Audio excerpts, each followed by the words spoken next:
How rock bottom became the foundation of my success. I used to believe rock bottom was a place of endless despair, a dark pit where dreams went to die. I was wrong. For me, it became a construction site, the very ground zero from which I built something stronger, more authentic, and more successful than I could have ever imagined.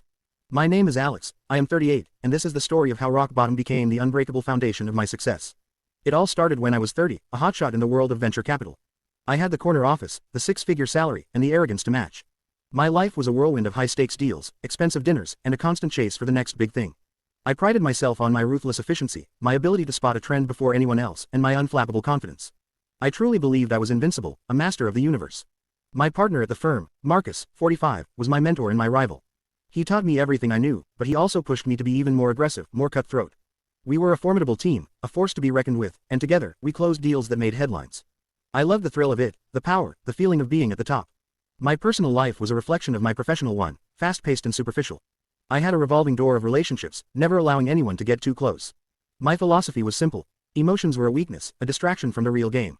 I was living the dream, or so I thought. Then came the fall. It wasn't a sudden crash, but a slow, agonizing descent, like watching a perfectly crafted building crumble brick by brick. It began with a series of bad investments, deals that I had championed, that went south in spectacular fashion. The market shifted, technologies evolved faster than we anticipated, and my, unflappable, confidence started to fray. I doubled down, becoming even more aggressive, chasing bigger risks, desperate to claw my way back. Marcus, sensing my desperation, gave me more leash, more responsibility, but also more pressure. Alex, he'd say, his voice always calm, we need a win. A big one, show me why I still believe in you. The pressure was suffocating. I started making reckless decisions, ignoring red flags, and pushing through deals that, in my calmer moments, I would have scrutinized mercilessly. Sleep became a luxury, my diet consisted of caffeine and stress, and my once sharp mind was clouded by anxiety. The biggest mistake was a massive investment in a seemingly innovative tech startup. I had poured a significant portion of the firm's capital, and a substantial chunk of my own, into it. I had ignored the warnings from our junior analysts, dismissed concerns about the leadership team, and pushed the deal through with sheer force of will. I was so convinced I was right, so desperate for that big win, that I had become blind. Then the news broke. The startup was a sham, a sophisticated Ponzi scheme. The founders vanished, and the money, millions upon millions, evaporated. Just like that, the fallout was immediate and catastrophic. The firm was in crisis. Lawsuits flew, investors panicked, and our reputation, once sterling, was in tatters. Marcus, usually so composed, was devastated. He looked at me, not with anger, but with a deep, crushing disappointment that cut me to the core. You let me down, Alex, he said, his voice barely a whisper. You let us all down. I was fired, publicly shamed. The news was everywhere, a cautionary tale of greed and arrogance. My name, once synonymous with success, was now a byword for failure. The corner office was gone, the six-figure salary vanished, and my carefully constructed world imploded. I was 32, and I had hit rock bottom. The first few weeks were a blur of self-pity, denial, and a profound sense of shame. I barricaded myself in my luxurious apartment, unable to face the world. My phone, once constantly buzzing, was silent. Friends, fair-weather acquaintances really disappeared. The few people who did reach out, like my sister, Emily, 35, I pushed away. I couldn't bear their pity. I couldn't bear their judgment. The financial ruin was equally brutal. I had lost everything. My savings, my investments, even my apartment, which was tied up in various bad deals, was eventually foreclosed upon. I remember the day the eviction notice arrived, a stark white rectangle that felt like a death sentence. I had nowhere to go, no job, no money, and no dignity. I ended up crashing on Emily's couch. She lived in a small, cozy apartment, a stark contrast to my former opulent life. She was a kindergarten teacher, a gentle soul who had always been a quiet presence in my life. I had dismissed her. Simple, life is naive, but now, her home felt like a sanctuary, and her non-judgmental acceptance felt like a lifeline. The irony wasn't lost on me. I, the former master of the universe, was sleeping on my sister's sofa, eating her homemade meals, and relying on her meager income. It was humiliating. Every morning, I would wake up with a knot of anxiety in my stomach, the weight of my failure pressing down on me. What would you do in that situation? When every single thing you identified with has been stripped away? When you feel like a ghost of your former self? For weeks, I did nothing but wallow. I watched TV, surfed the internet, and just existed. Emily, with infinite patience, never said anything harsh. She just kept inviting me to join her for walks, to help her cook, to talk. Slowly, imperceptibly, her quiet kindness started to chip away at my hardened shell. One evening, as I was mindlessly scrolling through job postings, all of which seemed far beneath my former status, Emily sat down beside me. Alex, she said, her voice soft, you're so smart. You have so many talents. But what do you actually care about? Her question hit me like a revelation. What did I care about? My entire career had been about money, power, and external validation. I had never stopped to consider what truly mattered to me. The answer was a terrifying blank. That night, I couldn't sleep. I lay awake, staring at the ceiling, replaying my life. The aggressive deals, the superficial relationships, the constant chase. It all felt so empty now. I realized that my pursuit of success had actually made me a deeply unhappy, unfulfilled person.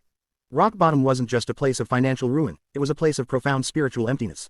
I started taking small steps, baby steps, towards rebuilding myself. Not my old self, but a new one. I started by helping Emily with her classroom, organizing materials, and even tutoring some of her students after school. It was mundane work, far removed from the high-stakes world I had inhabited, but there was a quiet satisfaction in it.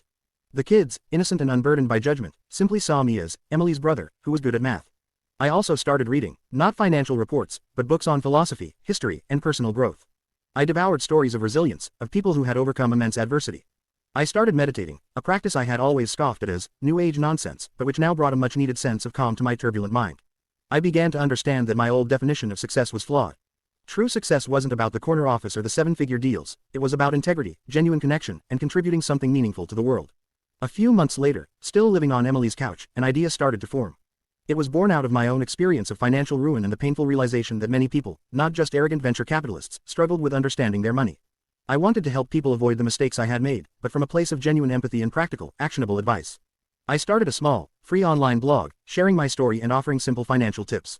I didn't expect anyone to read it. I certainly didn't expect anyone to trust me, given my past. But I wrote from the heart, pouring out my vulnerabilities, my mistakes, and the lessons I had learned from rock bottom.